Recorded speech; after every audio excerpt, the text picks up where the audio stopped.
अस्सलाम वालेकुम वरहमतुल्लाहि वबरकातुहू।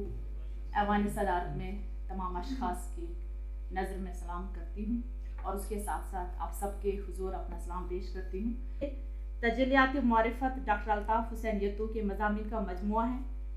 ये मज़ामीन किताबी सूरत में वलूर पब्लिशिंग हाउस कुलगाम ने छापे हैं।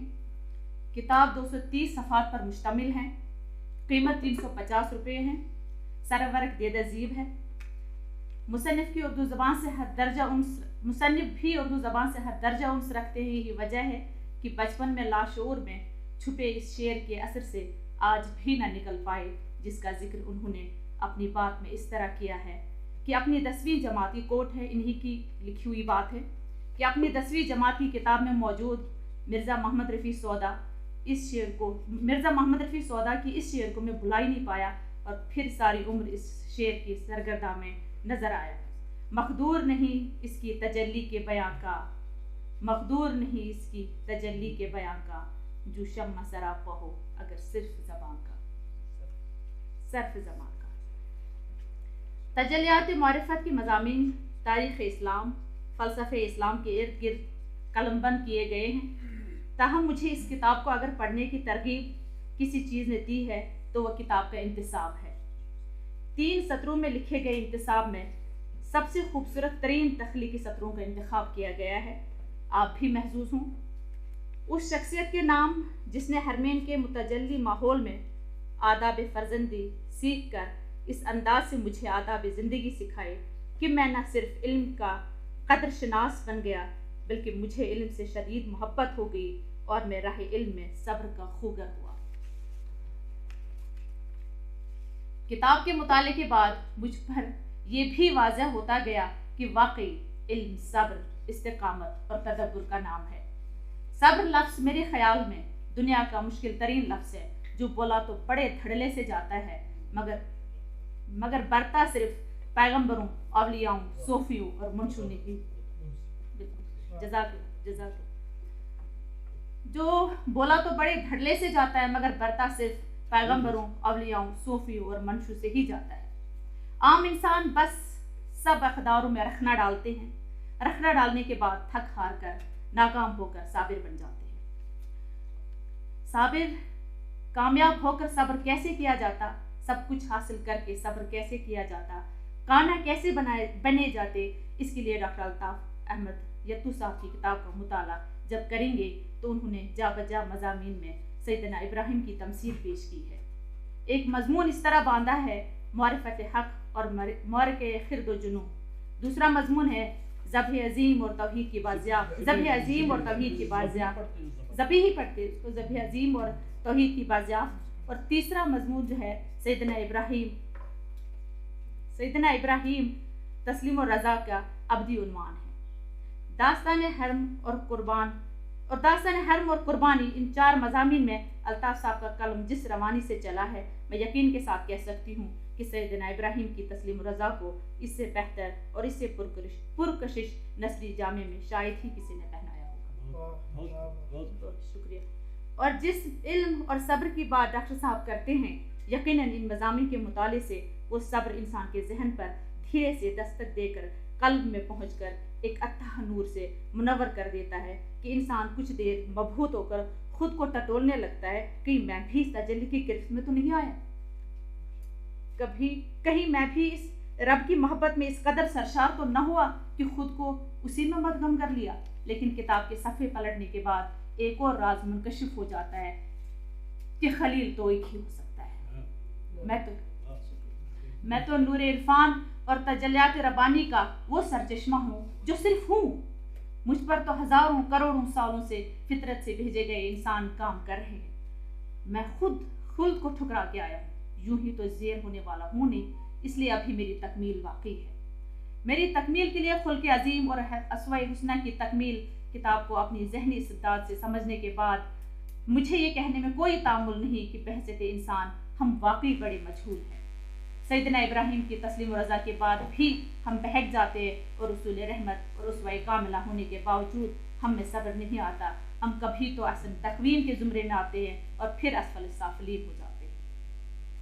हमारे नबी जब हमारी तकमील के लिए आए تو کس صبر و ضبط کے ساتھ ہم انسانوں کی اٹکھیلیاں برداشت کرتے رہے اور کرتے ہوئے ہمیں پھر انسانیت کے عہدے پر فائز کرنے کے جتن بھی کرتے رہے۔ اسی مناسبت سے کتاب میں کئی مضامین ہیں: خلق عظیم اور اسوہ حسنہ کی تکمیل، ربیع الاول، اصلی عالمی بہار، محمد الصادق الامین، معراج النبی، ابدیت کا عروج، معراج النبی نور کی تکمیل مضامین ہیں۔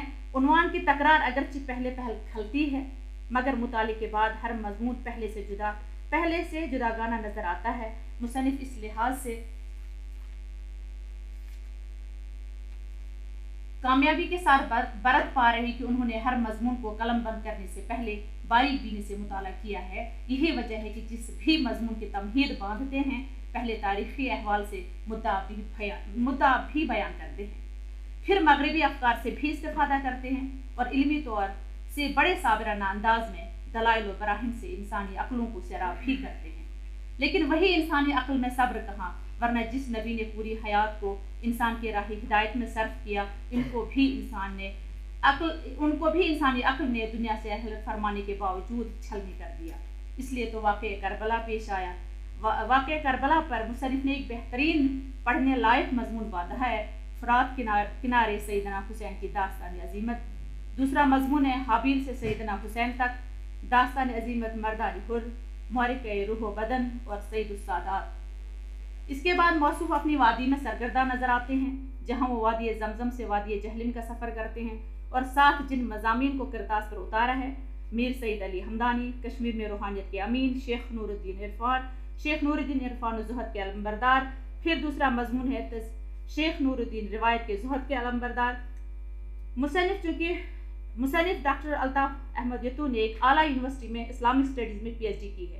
عموماً آپ نے محسوس کیا ہوگا کہ یونیورسٹی سے فراغت کے بعد عقلی سطح اتنی تو بڑھ جاتی ہے کہ روحانیت کبھی کبھار حاشیے پر چلی جاتی ہے، اگر نہیں بھی جاتی تو کچھ دیر ماحول اور سماجی اثرات سے کر دی جاتی ہے۔ لیکن یہاں بڑے صبر کے ساتھ عقل اور روح کا ملن کروا رہے ہیں اور بہت خوبصورتی کے ساتھ اپنے کشمیر کے صوفیاء کرام پر مضامین لکھ کر ان کوتاہ چشموں کو آئینہ بھی دکھاتے ہیں جو اپنی مجہول عقل کے بے ثبات دلیلوں سے ان کے قد کو ناپنے میں خود کو بونے ہو جاتے ہیں۔ شکریہ۔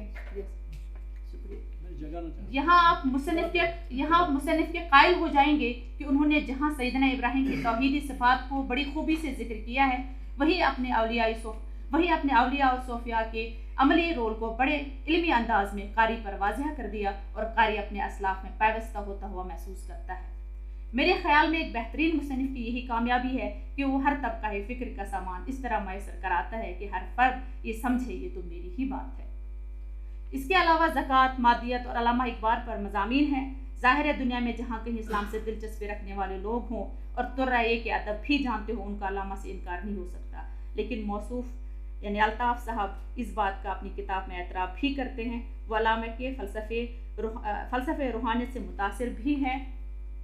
اقبال کے حوالے سے اثر ان کی تحریروں میں بخوبی دیکھا جا سکتا ہے۔ شاید یہی وجہ ہے کہ وہاں ان کا قلم مروب ہی نظر آیا۔ اجمالی طور پر اگر میں بحیثیت اردو طالب علم کے اور بحیثیت عورت کے اس کتاب کا جائزہ لیتی ہوں تو میری طمانت کے لیے کافی ہے کہ اس کتاب کو پڑھنے کے بعد الطاف صاحب کے نثری اسلوب کے متعلق بغیر لگی لپٹی کے یہ کہہ سکتی ہوں کہ بہت دنوں بعد ایک ایسی نثری تخلیق کا مطالعہ کیا جس میں ابوالکلام جیسی آہنی گرج، شکریہ، اور مولانا مودودی جیسی شفت روانی اور وحید خان جیسی عقلی مناسبت ہے۔ کتاب میں جا بجا کشمیری، فارسی اور اردو اشعار حصے جمالیات کو چھو جاتے ہیں جسے قاری خشک فلسفے میں کبھی کبھی تر و تازگی بھی محسوس کرتا ہے۔ بحیثیت عورت یہ تشنگی رہی کہ صبر، ایثار اور استقامت تو ہم نے بھی خوب کیا۔ انسانی تاریخ میں ہمارا بھی ذکر ہے، کاش اس کتاب میں کوئی حاجرہ بھی ہوتی، کہیں مریم و آسیہ کو بھی میں ڈھونڈتی رہی تو کہیں بطول کو نہ پا کر تھوڑی مایوسی ہوئی۔ البتہ للدت کا ضمنی ذکر کتاب میں موجود ہے جو مصنف کی بخشش کے لیے کافی ہے۔ شکریہ۔